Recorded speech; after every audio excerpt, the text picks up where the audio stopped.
What's up there, boys and girls? This is the Chris and Mike Show, and we have a super special guest today. We have Fred Johnson, a boxer out of Florida, is actually coming on the show to talk all things about life and boxing and being a pugilist. Welcome, Fred. How are you? Welcome, Fred. Nice to meet you. Nice to meet you, too. How you guys? We're good. So just so people know, I'm in Arizona, Mike's in Illinois, and you're in Florida? Yes, sir. Right on. How's Florida today? It's been raining all week, off and on. Yeah. Still warm, though. Yeah. It's like it's the armpit of America, right? The humidity? Yeah. What part of Florida are you in? Palmetto, Florida. It's like 40 minutes south of Tampa. Like, it's still considered the Bay Area a little bit. Okay. I know right where you're at. Okay. Okay. And born and raised in Florida? That's where hometown, everything? Yes, sir. Right on. And so give us a little bit of background on you. You're obviously a boxer. And just so you know, too, this is why we're doing this right now. We stream live on YouTube, but then we'll drop this whatever lineup we are and all that kind of jazz, so people can rewatch this if they're not able to join the YouTube broadcast. So give us a little bit background of who you are, as far as whatever we want to talk about. We can talk about personal life, we can talk about family life, we can talk about work life, we can talk about boxing. You tell us, introduce yourself, and we'll just go from there, man. Well, I'll start off by saying I'm a pro boxer. Cool. Out of Palmetto, Florida. I'm a father of two. Nice. I work in mental health. So that's cool. In the hospital. Yeah. Yeah. Yeah, I've been. How long? Go ahead. I was going to ask you, how long have you been a boxer? Since I was 15. Okay, and how old are you now? 36. Really? You don't look 36, man. No, I would have never guessed that. I couldn't have no party life. It was either boxing or What's this? So how long? So you've been training basically into the world of boxing for, what is that, 16 years? a little longer. Yeah. Okay. Right on, man. And what division do you fight in? Welterweight. Okay. And what's your record in welterweight? I'm 2-0 as a pro right now. Okay. Wow. Now, congratulations. Yeah, absolutely. So here's a question: How because we don't know. I don't know the in and outs of boxing, right? And the struggles and things like that. Like, we had somebody on that was knee deep into professional wrestling and kind of gave us insight with that. So with boxing, how long were you an amateur boxer before you became a professional boxer? I can't even count how many years. Really? I started competitive boxing at 19, but I trained since I was 15. Okay. So you had 4 years of training to start competitive boxing at 19. Actually, you compete when you're ready. Like, I was still chasing football dreams. Right on, man. Chase it till they shut the door, right? Yeah, man. I had to make a decision. There you go. So why is there such a long time being an amateur and going into the pro level?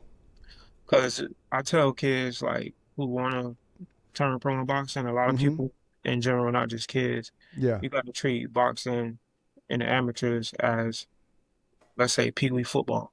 Okay. You gotta learn the basics of it, and then from there it's high school football. Okay. You use that as an example. Then you make it to college, then to the NFL. Okay. It's kind of like you're saying, well, you want to build all that experience, as much experience as you can in the amateurs, win, lose, or draw. Right. All of it count before you turn pro. Okay.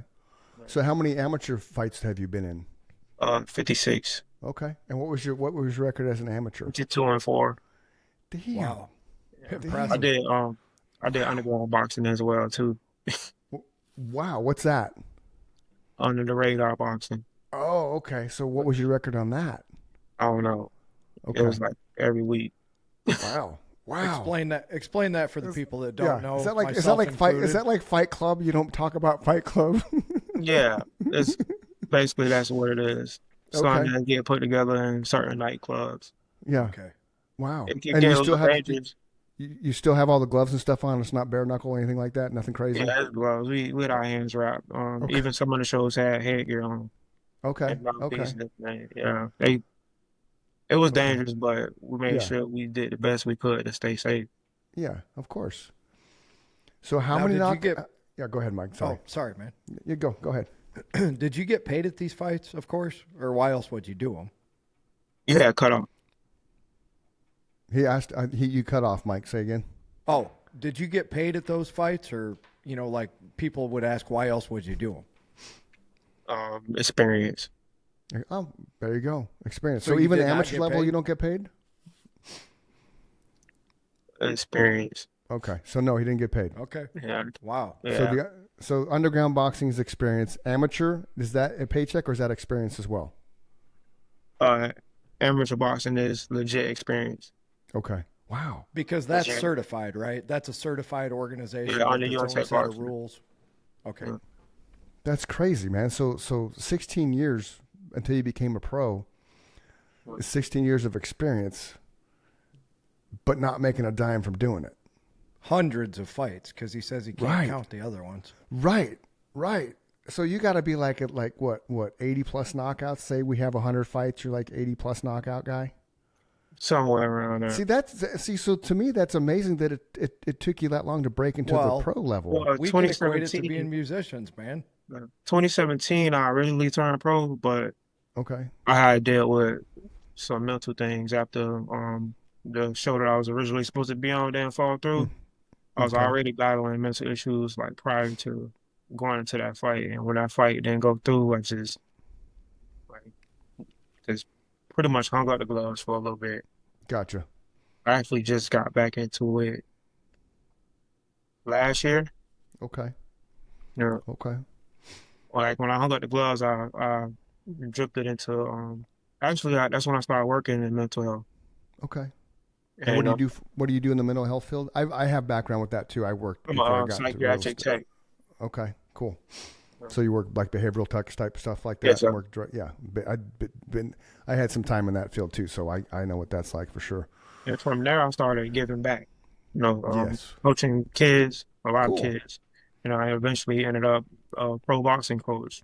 Okay, Antonio is the Missile Gravel. That's the first pro I trained. okay, right on. So I'm sure Mike and I both have the same question. What does it feel like getting hit in the face and the nose in a boxing ring? In the beginning, I'm gonna take it from the beginning. In the beginning, Yeah, it's yeah, like, whoa, what the hell was that? You know what I mean? right. But if you get popped the right way, that's how you feel. But Mm-hmm. if you in a zone and your adrenaline rushing, it's you don't really feel it. You It's just Let, nothing. let me ask you, you this. Did you play baseball? I played baseball 2 years when I was a kid. Did you ever get hit by the ball? I got nipped in the ear. Okay, so I got just pelted. Mm. And like the first time it took me forever to get back in the batter's box, right? Mm. But once somebody explains to you, you already know what to expect. It seems different after that, right? Is that what getting hit in the face is like repeatedly? You just That's know it's the coming. yeah. The stuff you see coming, that do the less damage. It's what you don't see that Good takes a point. Mm. toll on you the worst. The blind Gotcha. side hits. Yeah. That's where Mike Tyson's uppercut that comes out of nowhere. That's why he dropped people with that shit because they weren't Yeah. expecting it. I've been fortunate enough to experience that in sparring, Yeah, so that I won't experience that in my real fights. I've been popped a couple times in my real fights, but I really haven't been taking much punishment. that's good. Do you approach the when you get into the ring? Do you approach it more from a defensive standpoint, waiting for your moment to be offensive and aggressive? Yeah, I'm a counter puncher. We call Okay, it. I stick to like the art of boxing. Well, the way cool. my coach trained me is hit and not Yeah, get hit. You know, right. but if I There's if I got yeah, you hurt, then I'm taking off. yeah. There's a Yeah, that to me would be the best approach as a boxer, man, defensively and counter punching boxer, as opposed to the late great Muhammad Ali just dope on a rope. You know, that's the punishment you don't want to take. yeah. So, growing up, did you have any boxers that you idolized that you aspire to become like? Well, first it was Roy Jones Jr., but Okay. I Mm-hmm. learned quick, like as my coach taught me a lot. I learned this guy breaking every single rule of boxing and getting away with Really? it because his Really? because of his speed. You know, Roy Okay. Jones is certain athletes or boxers you can't really coach. It's like Okay. Curry with that crazy 3-pointer. Right. Right. Right. Some things you just have. Yeah, Roy Jones Instinct. one of those guys. Yeah. And learning the art, I really watched a lot of Andre Ward, Floyd Mayweather, and Pernell Whitaker. Okay. Yeah. Old Yeah. school, man. What Wouldn't you about the? consider Floyd Mayweather the master of not getting hit? Yes, Yeah. one of the greatest, if not the Genius. greatest defensive fighter of all time. I Agreed. yeah. I would agree with that too. 100%. And that's why his fights are boring. Yeah. You took the words right out of my mouth. People are going to say that his fights are boring, and it As a depends on student, how you look at it. yeah, as a student, it's amazing. Right. I agree with that for sure, Fred. Yes. When Definitely. I'm If looking you're a for student, action, yeah, go ahead. No, I was just reinforcing that fact. You're a student of the sport, you know, like you said, how you were coached and stuff. So I could see that. I could see how you would appreciate Mayweather's fights and because he was. I mean, to me, from a viewing standpoint, you know, you want the knockout punch. I like the lighter weight belts or weight classes just because they're more aggressive in the ring. There's more movement. I agree with that. Yeah, A lot more punching. right. Yeah, a lot more punching in the lighter weights. What's so you mentioned football earlier, so and you're still pursuing that dream. What are you doing with that? Are you trying out for teams and stuff like that? Oh no, that was before drifted into boxing completely. Okay, I was still a I okay, was still a gotcha, teenager. I got the cleats. gotcha. Yeah, I was playing semi-pro for the Bradenton Gladiators. They the Okay, Southwest Florida Gladiators now, but that was it. You know, yeah. Did you play football and baseball and stuff throughout high school, like a no, multi-sport just athlete?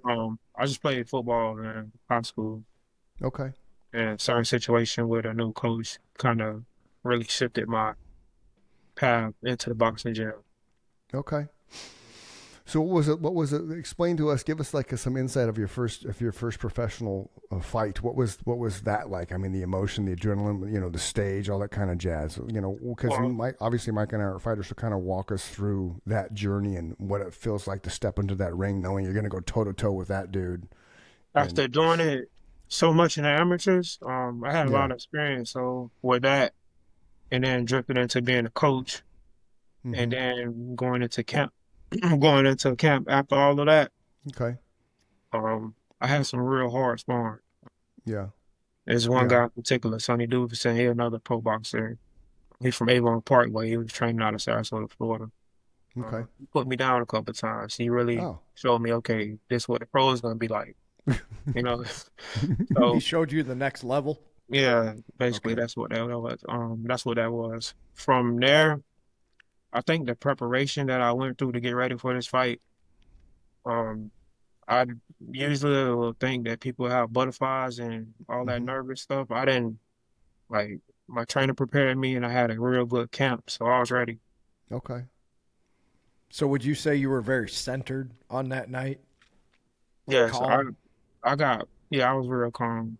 But people like the way the fight was, it was a bloodbath and people was Hmm. like looking at me as a monster, but I wasn't like blacking out or angry not once. Huh. It's just everything was connecting for me. And I was Where on was this fight at? uh the Van Ways in Sarasota, Florida. Okay. Okay. It was right Is by this the some- water. Can we? Is this something we can go on YouTube and watch? Not the fight, but I could send you the videos. Oh, that'd be cool. That'd Yeah, be I'd cool. like to see it, man. That'd be That'd awesome. be cool. So then this is your first professional fight we're talking about, Yes, sir. right? And who was that against again? Brian something. I forgot his name. When It you was beat the the guy, loser. when you beat the guy, you don't remember the name, right? It's, I just kicked Brian's Nice ass, guy man. though. Nice guy. I know his name was Brian. I Yeah, forget his last name. yeah, yeah. So here's another. It's another. And Mike, feel free to chime in with all questions you have too, because so when you're boxing, when you step into that ring, it's all business, right? It's got to be Yes, business. sir. You got your game plan, you got your everything you're supposed to do. You listen to your coaches, all kind of jazz, like you just kind of explained that you had your camp, you were ready, and so before the fight, you meet just like weigh-in stuff like that, right? Do you really get to know the person you're going to fight, or is it more just like your opponent's gladiator style? And after the fight's over, do you know, I kind mean, you cross paths, but you're not really finna rub elbows with your of, opponent before the fight. It was sure, actually doing some scare tactics, trying to. yeah. It was weird.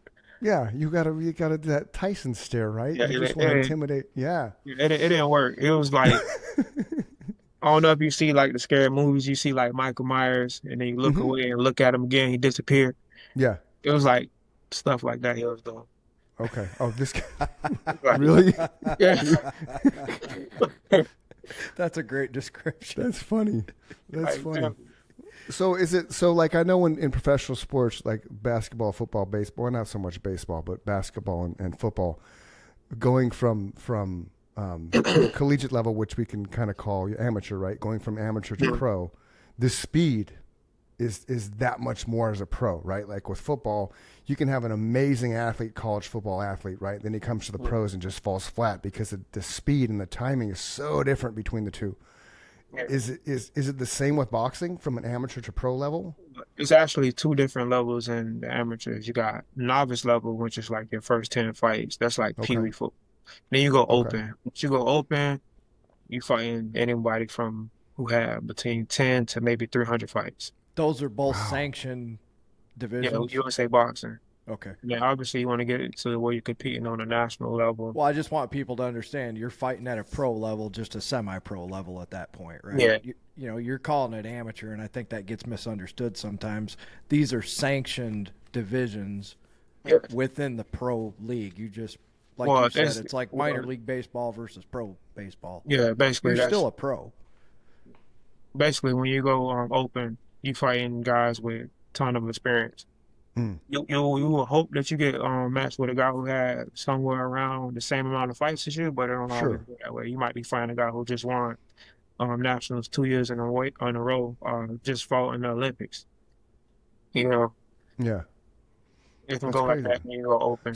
So when And you just, when you were openly fighting, you still had how many knockouts as an amateur? I had when I went open, I had just two knockouts. I didn't Okay. I wasn't one of those guys who lift weights. I was just solely off of skill. I didn't start putting people down until I added strength and conditioning. Oh, really? Yeah. Interesting. So So, that yeah, so go ahead, Mike. before that, would you say you were more of you relied on your defensive skill set to wear people down? Yeah, I threw a lot of punches. Okay. A lot of punches, They had a little bit of sting on them, but it wasn't enough to make you go to sleep. Gotcha. And then So you you started wore them down offensively then. Mm. Okay. and then once you added the strength and conditioning, did that your sting got a little bit more stingy, right? Then I started settling down a little bit more too. Like, okay, this feels Huh. kind of good. Right. Okay. Because you had more power behind your punches then, so you didn't have to throw as many punches to have the and having a greater impact then, correct? Yeah. And Okay. when just like any sport, you got to develop into your grown man power. You Sure. know, that didn't start Are you, happening for me till I was about 23, 24. okay. What age did you go from the what you called the Pee Wee League to the Open League? 23, I think so. So you were 23 when you went into the Open League, and then what age was your first professional fight? 30, 35 last Wow. year. Um, Wow. I remember I had that gap where Yeah. I quit boxing. So No, it's just what I want people to understand, and what I'm impressed with is just I don't know any other way to put it but your stick-to-itiveness. Mm-hmm. You know, just that your tenacity to not. I guess that's the word I was looking at for. You know, I'm impressed with your tenacity to never give up on your dream. Yeah, because that's a long time. It's a long time chasing something, and just to get. I mean, you did take some time off. yeah. So But it's, go ahead. giving back, it kind of like brought me back to the sport. Mm. You know? Yeah, helping fuel. We had a gentleman on earlier today that his whole thing was Project Find Your Fire, and that's basically it kind of is what it sounds. It's helping someone find what they absolutely love to do in life, so that carries them, all other aspects of the life, not just their thing. So obviously boxing is something that you're very passionate about, because you, again, like over 16 years of your life you've dedicated to this sport, and you're still here talking in a very eloquent way. So you've obviously not been hit in the head very much. No, I haven't took many. I've never been cut. I never Oh, been. really? Yeah, I never Never? been out. Never. Ever I'm gonna broke your knock on nose? some wood. Knock on some wood. I ain't never Yeah, broke my yeah, knock on wood. Man, now, I'm not kidding you, man. Now I want to see some of your fights. Yeah, Yeah. Because that's that impressive. says a lot to Chris and I, we're not blowing smoke. We both love watching boxing, man. Yeah, Yeah, like we were disappointed with the Tyson and Logan Paul fight. It's like, come on, man. Then you hear all the Oh, back man. nonsense that it was all, you know. Well, the Yeah, fact it's he better. It's bittersweet. I think Tyson deserved that type of pay they won last time. I agree 100%. we But agreed on that. Yeah. Yeah, yeah, yeah. And he was just in Arizona yesterday. They're instituting a thing in Arizona with kids and physical education. I didn't dive deep into the story, but it was something that came across with Tyson and the Arizona schools working on a physical okay. fitness program for kids, which is cool. You know, Yeah. it's all about. I mean, Mike and I are all about giving back too. So, the fact that you now, from a coaching standpoint, with you're coaching kids and stuff like that, kind of helping them achieve their dreams. Yeah, a lot of them come and go, but Okay. a lot of kids they come in the gym like just like me, like how I was, like just a little damaged kid, Yeah. and then have nowhere to put that aggression out. Right. And learning Yeah. something like boxing, where Yeah, you get to talk a hit. little bit about that, Fred, that how important boxing is to kids who have no other choice. A lot of people don't understand that this probably saved your life. Would you not agree with that? It definitely drifted my path. I don't know where I was gonna go, but I Mm. could tell you I didn't find out where I was gonna go without boxing. And there's Yeah. a lot of kids like that, right? A lot, and they don't have no outlet. A lot of them don't even know about boxing. Don't even know boxing is an option. And see, that's crazy, especially in the time we live in with how social media is so prevalent everywhere and you have access to everything. It's taken this huge world and just shrunk it down to your palm, right? Where you can just Yeah. Google anything. Is it because they don't think it's an option because of cost or because of location, or it kind of expand on that a It little could bit be because it could be cost, location. It could be how they look. Like a lot of kids are obese, mm-hmm. so they think I can never do something like that. But they don't know. I just got to go in there and start doing it. I can lose the Right. weight. I can get in shape. Well, Uh, George Foreman. yeah. And You then you know. got some kids who only know as far as social media and YouTube go. They see somebody like Jake Paul, like, oh, I can't do that. You got to be rich. Mm. Like, Oh, okay. Yeah, I get that. I didn't think about that from that approach. Yeah, because the size really doesn't matter from a boxing stand. Because I mean, Foreman, what was his name, Butterbean? That dude was huge, right? somebody like Benavidez, he just fought Canelo and he was Yep. about 15. He was huge, like a Yeah, butterball. right. And That's yeah. So it's yeah, yeah, yeah. boxing do a lot of for kids, but places like jiu-jitsu and Muay Thai, Taekwondo, Yeah. those would be in the front of the city. Oh, Boxing's okay. just packed, tucked away somewhere. Gotcha. Because the whole MMA UFC culture. Yeah, like Muay Thai and Taekwondo a little bit more popular, Mm-hmm. so they'll be in a plaza next to a Publix or something like that. And Right. boxing would be in a warehouse somewhere where you gotta Okay. really search for 'em. It's not really in the open for everybody to know, hey, it's a boxing gym right there. So it's Yeah. See, almost become a second class society because of MMA. No, I wouldn't say that. It's just boxing always been tucked off like that. Oh, it's always been that way? Mhm.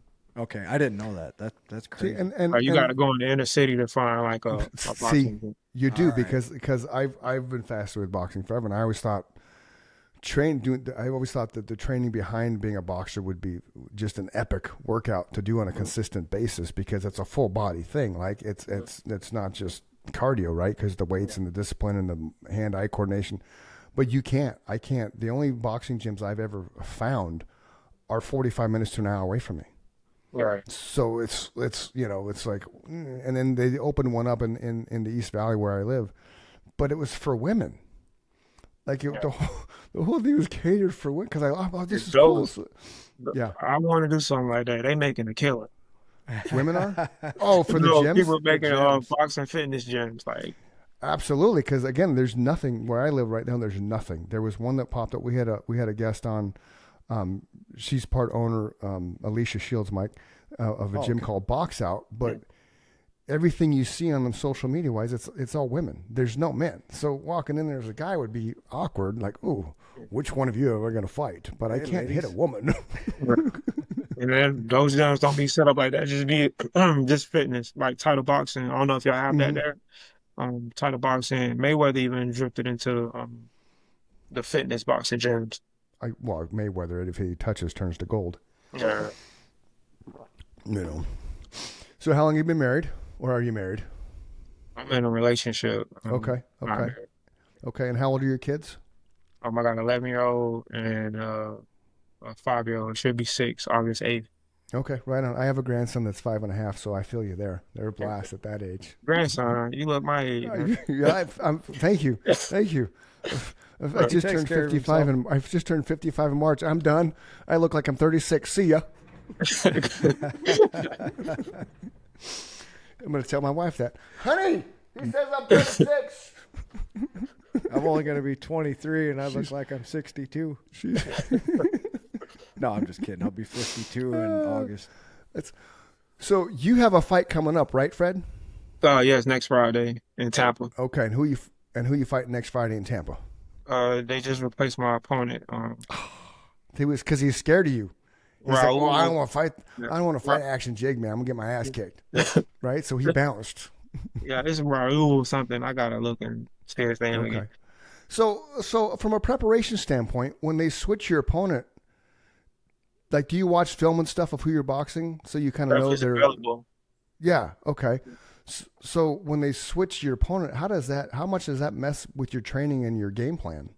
Not too much. It take me and my trainer probably like a day. Sometimes it take my trainer like 30 minutes to figure out we need to do this, that, this, and the third to get the job done. Let me ask you this. That's my Bill Belichick, man. Yeah. Do you have right on? Do you have the option to not fight if they do that inside a week? Yes. Okay. So now the ball's in your court. You can say yes or no to the new opponent because. Well, it's always in your The thing about the pros, you can make a decision if you're not signed with a major promotion company. I mean, sometimes you gotta trust who they put in front of you, but I'm pretty much independent, so I'm a part of all my decisions that I make. Oh, that's good. That's awesome. Yeah, because I don't know if this is accurate or not, but it seems like Oscar De La Hoya kind of started that whole trend where you're the boxer and you can be the promoter and you're the Golden Boy production. So that way, the boxer, rightfully so, especially someone on your journey, right, almost 16 plus years, you should get all the pieces of all the puzzle because you're the one in there. Not you, of course, because nobody touches you. But you should. That's the thing, right? You should make the money. You should reap the benefits from promotions and management, all that kind of jazz, because you're the product. So why not have it all encompassing, Action Jig Promotions, right? Well, it's not my promotion company. You have some promoters are pretty fair. Like they'll give you a percentage of the ticket sales. Yeah. And guaranteed purse. That's cool. On top of that, so when you're dealing with good people like that, they look out for it. Is there still Don Kings out there in the world that just for lack of a better term, just they're completely everywhere. Rape the boxers? They're everywhere. Still? Really? Yeah, they're everywhere. That sucks, man. And so a boxer latching onto someone like him, that's just they're trying to, kind of selling their soul to get to that next level, and they feel like that's the only way they're going to get there. It can be that way. Hopefully he changed, Yeah. Yeah, hopefully he learned from his mistakes like dead people. Yeah. But you're saying that kind of personality is still super prevalent in the boxing world. They say it's just like the music industry, like they just trying to familiar with that. The next best thing and milk them and move on to the next.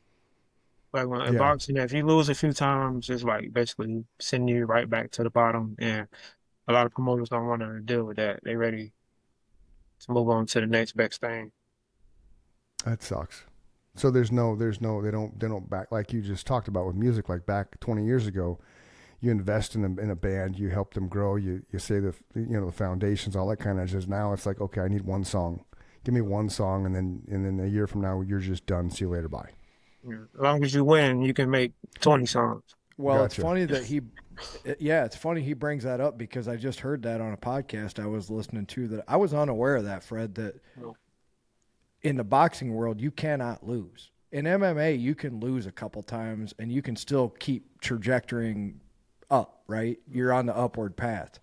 In the boxing world, if you lose one time, you could be done. If you lose 2 times, you're for surely done. Yeah. I didn't know that. Depending on who you lost against. If you lost against like a world champion like a Canelo, you Mm-hmm. still got leverage to. Yeah, because you lost to world champion. It's not like you lost to me. But if you lose against Billy Joe from Papa John's, Right. I don't think we could push you out too much. I don't think we can market you too good. Yeah. So when it comes to your fight on what was it, the 13th or 16th? The 13th. The 13th. Are you where are you at in the card? Is it because now you're a pro? Are you an undercard? Yeah, I'm on that the card. Okay. It's it's a popularity thing at this point. Oh, okay. So the more fights you do as a pro, the more popular you can become, and then you start moving up that undercard slot. The more they can promote and push you out in the public, that's who the crowd coming to see most of the time. But I got a pretty good following at home. Right on. Channel 10 and Channel 8 News just did a story on me. I think I saw something like that when you were in the boxing gym. Mm. Yeah, that's awesome. That is awesome. How many sparring partners do you have when you're training for a fight? It could be from 2, it could be to 10. Okay. Do you spar every day? Tuesday, Thursdays, and Saturdays was sparring days, but I started an overnight job, so I gotta do different days. Okay. And the other days, what are you doing? Just conditioning, strength, work, cardio? Like running. Okay. Just a lot of crafting. Okay. So again, just so people can wrap their head around stuff. So we're gonna Rocky, right? The world famous movie Rocky, the first one, not all the ones after the fact. Like all the training and stuff, the running and all that shit's kind of real at a certain extent, right? Yeah, it's pretty much spot on. You're doing the same thing every day. Okay. And then after that, you're doing the same thing again every day. Every day. Yeah. But that's the thing though. You have to be in top physical condition to step into the ring, right? Yes, sir. That's what we did every day. We practiced. Yeah. I think that's the part that in a situation like this that people need to understand is how many hours you put into, what do they say, 10,000 hours for the hour that they saw you fight.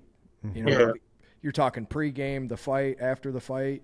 People see that glory of yours for an hour. They see an hour of your life. They don't see the 10,000 hours that went into. My last fight, I was training like I'd say 4 to 5 hours a day for 2.5 months, and it was over in 4 minutes. I stopped them in the second round in 1 minute.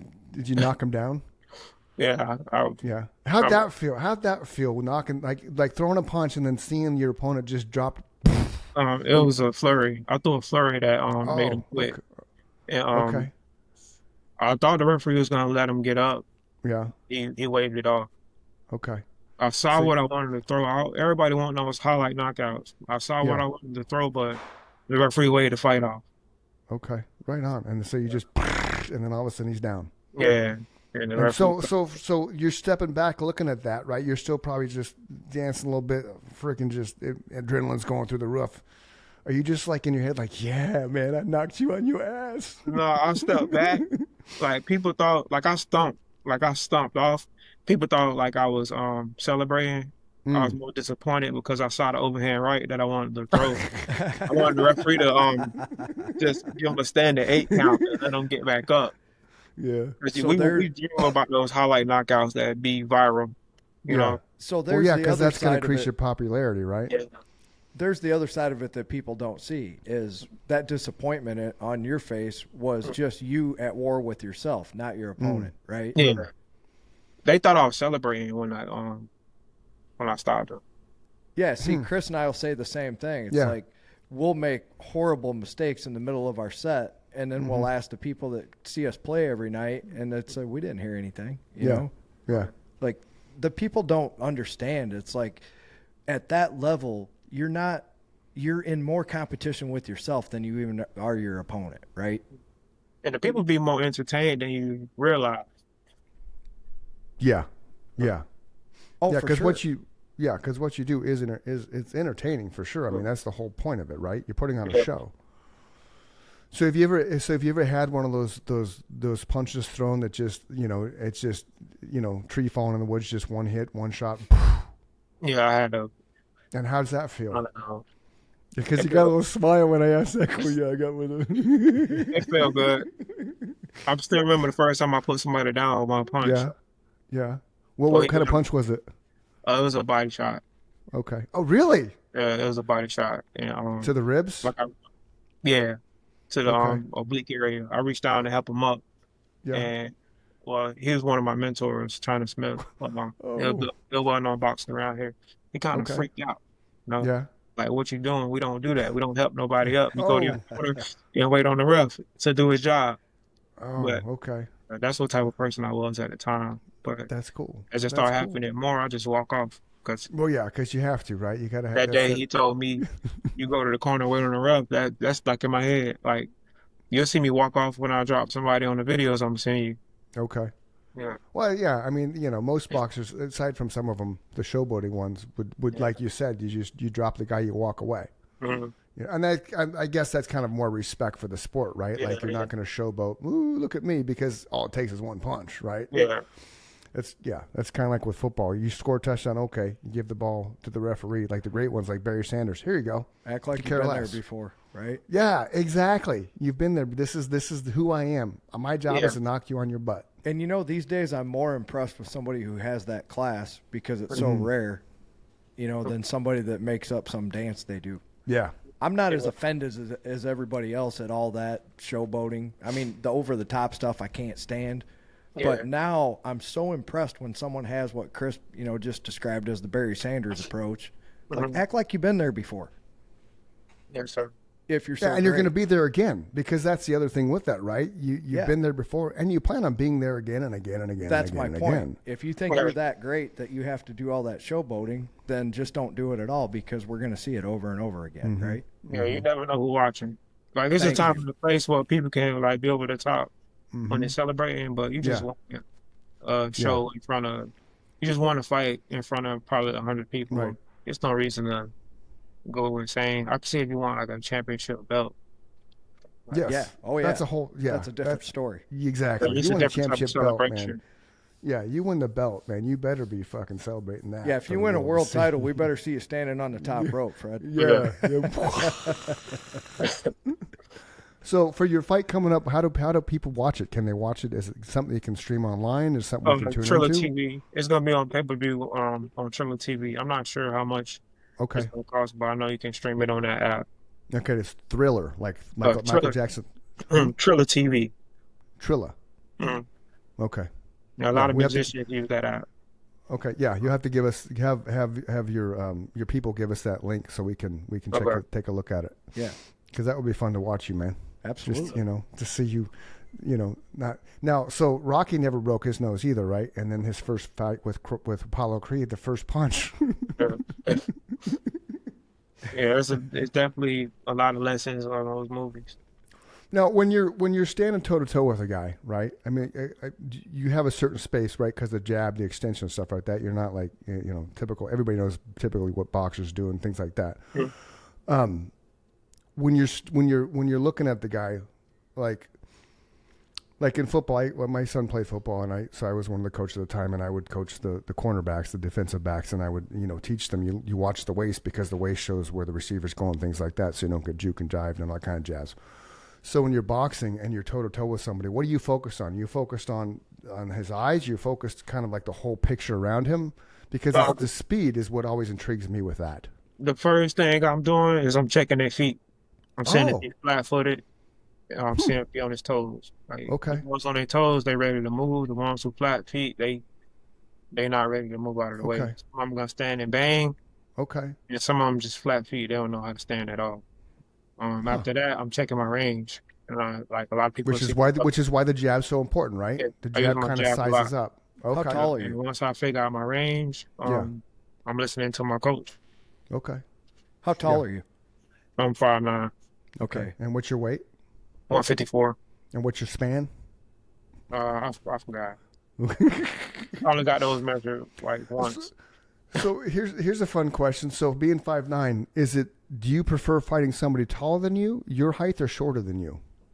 um, everybody want to fight somebody shorter than them. Okay, and why? Like, And yeah, and why? it's Just easy to because. find your range if you know how to do that, and it just give you that confidence, like you just so much bigger than that person. Okay, okay.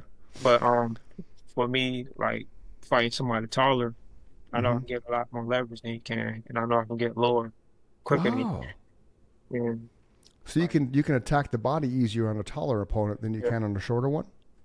yeah. And people who are explode from underneath, those are Hmm. shots that can knock you out if you're explosive enough. Like Tank, a lot of Tank shots come from underneath. Right.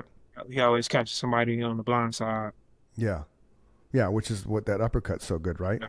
Yeah. And then when, like you said, when you do flurries, so when you're doing your combinations, is it both hand combinations, or you focus on one side of the body, or does it depend on the opponent? So I mix it up. We Okay. always going body head.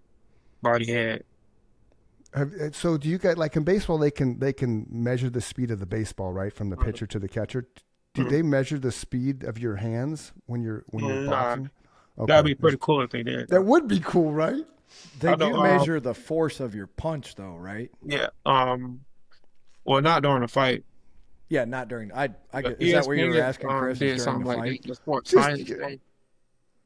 yeah, I'm just it intrigues me how fast like the like we talked about earlier the lower weighted weight classes the Oh, lighter like when weight you fighters. watch them do the speed Yes. bag, man, it's out of control. Yes, that's what I'm talking about. Like the speed that the lighter fighters have has always been more intriguing to me than the heavyweights because the heavyweights tend to be slower. You know, That's not that why I they're want to not- watch yeah. him fight, because if Yeah. he's never been cut, Right. I'm interested in skillful.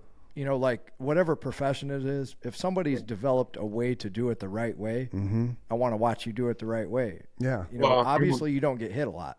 Yeah, I keep my hands up. Yeah, They don't say to do that. yeah. So you wear glasses. Do you wear contacts in the ring? No, I could see like if I took this off, I could see you guys pretty clear. Okay. Just Okay. if I Eh, back up too far, I won't be able to read it. It say Chris and Mike.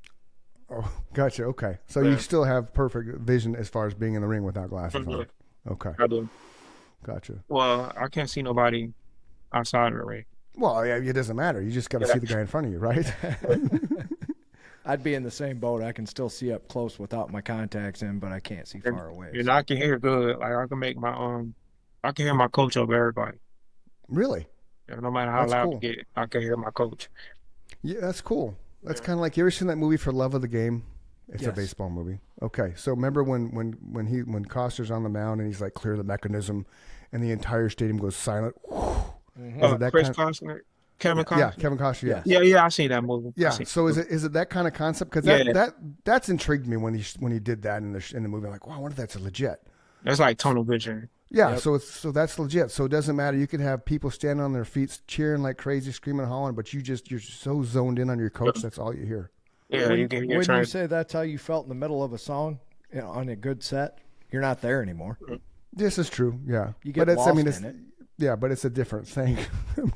I'm not standing there waiting to get. I'm not trying to defend myself. You know. No, Whereas- but you're doing what your skill set is at that point. He's just.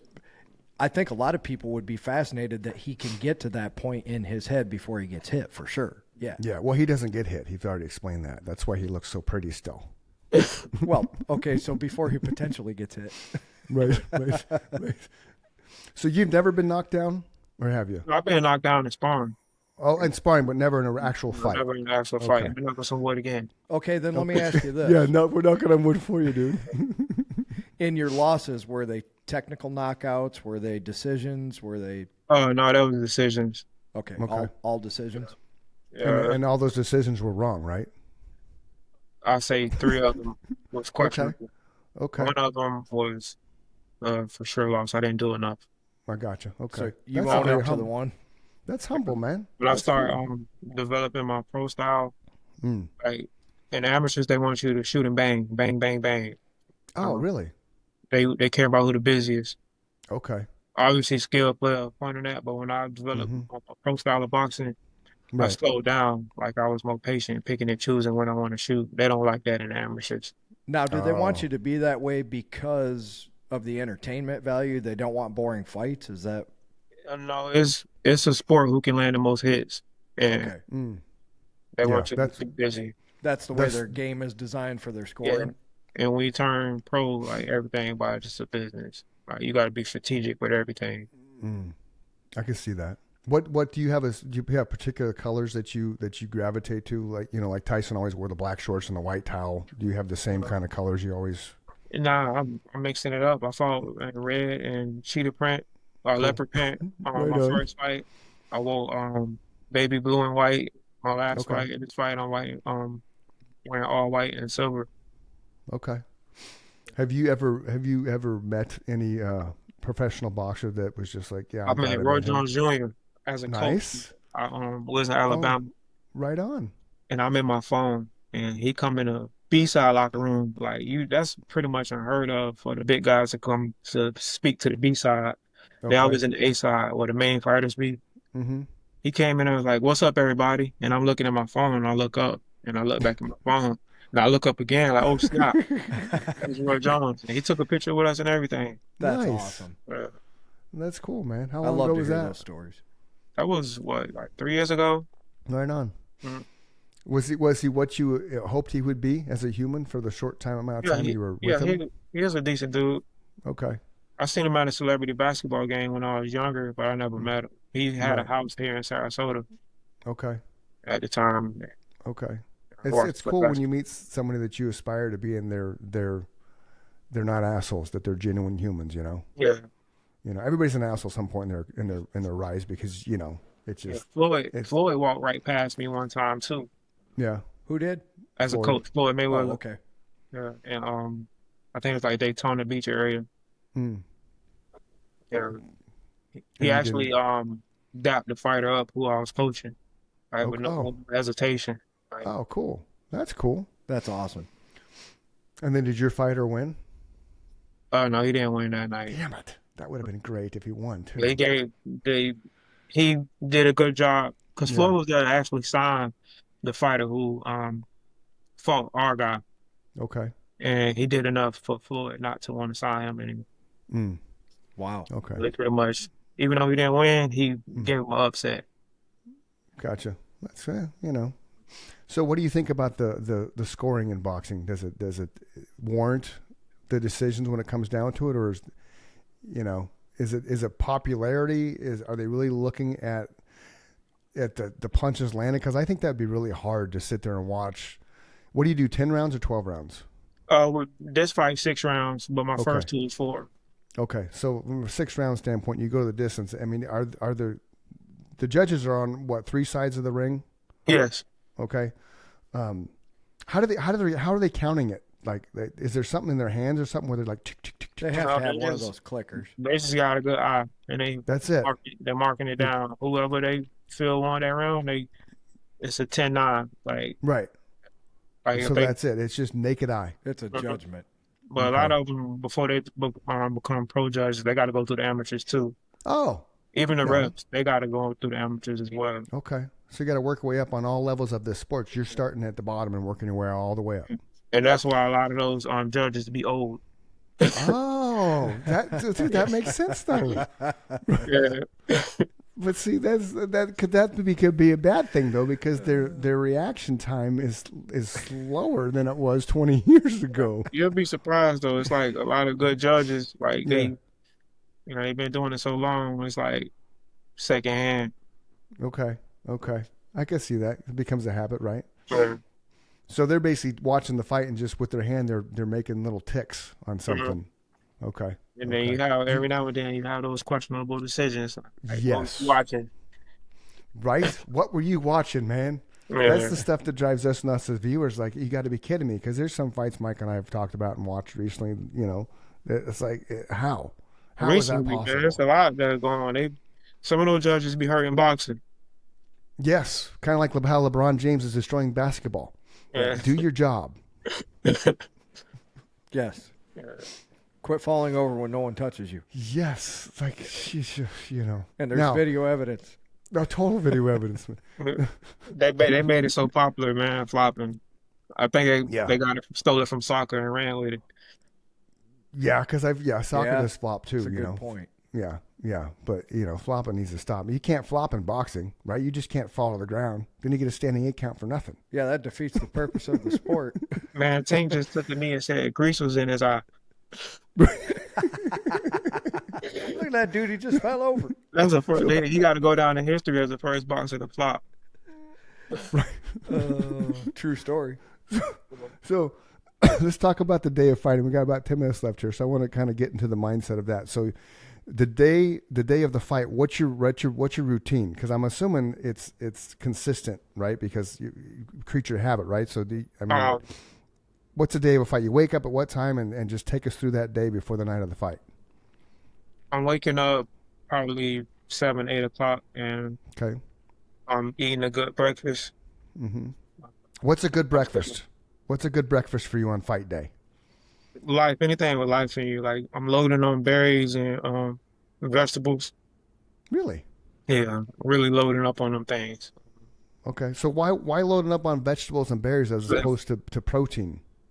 Well, I'm really trying to rehydrate, put those fluids back in my body first. Oh, in the morning. Because the weigh-in was the day before? Mm-hmm.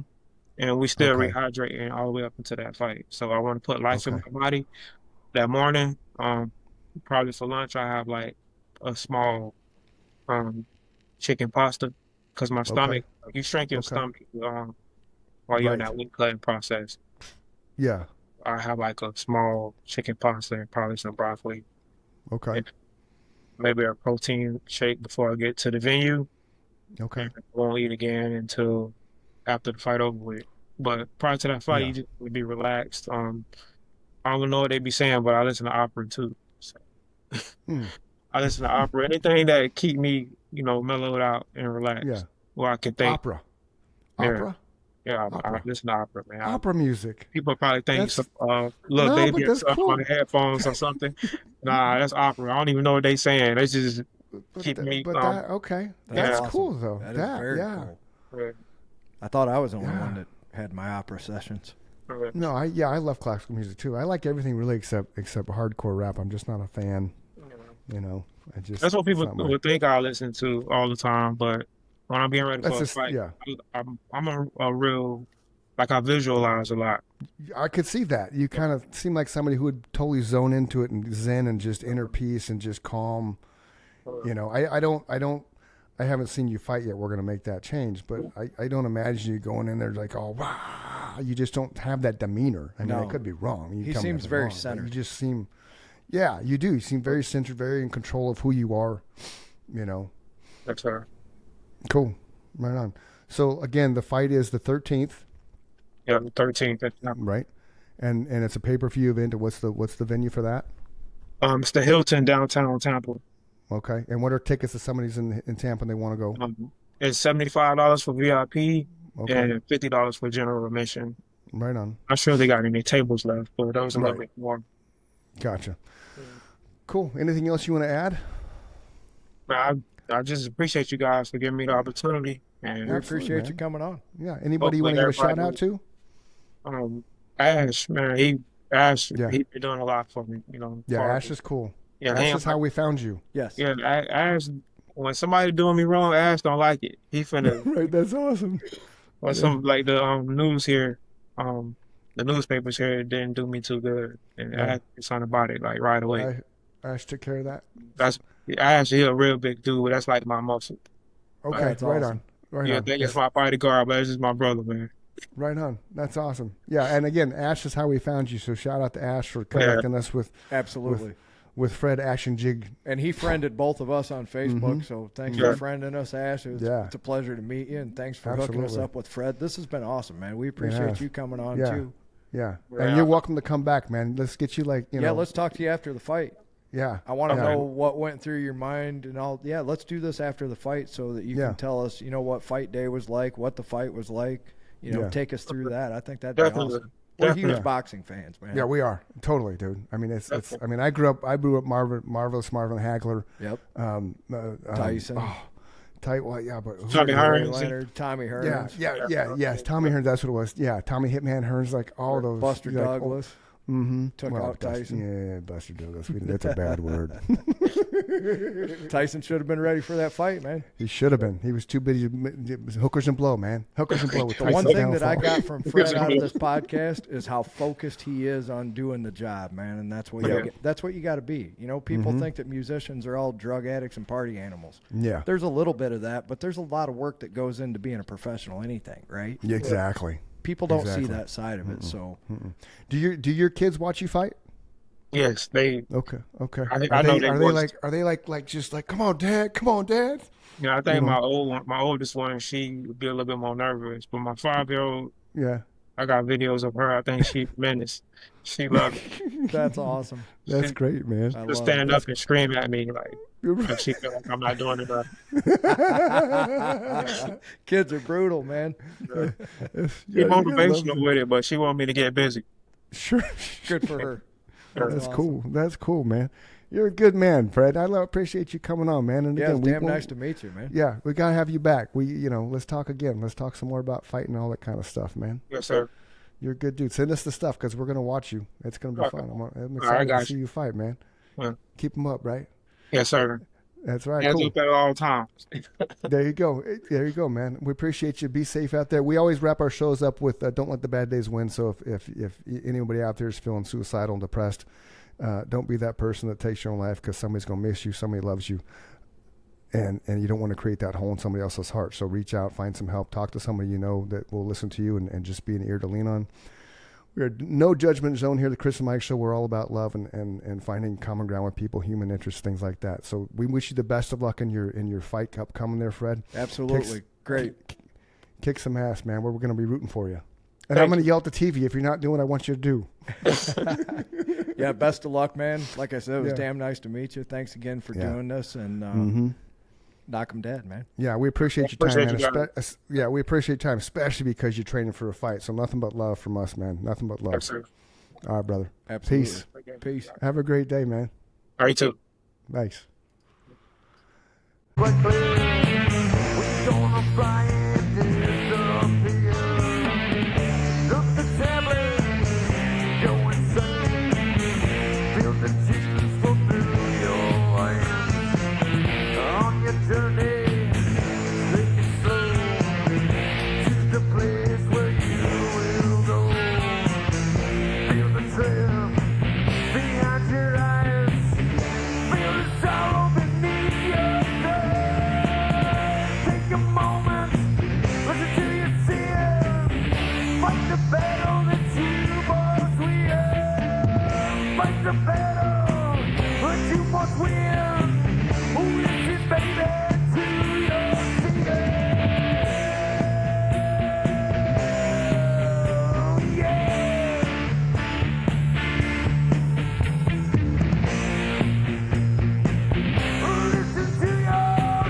a moment.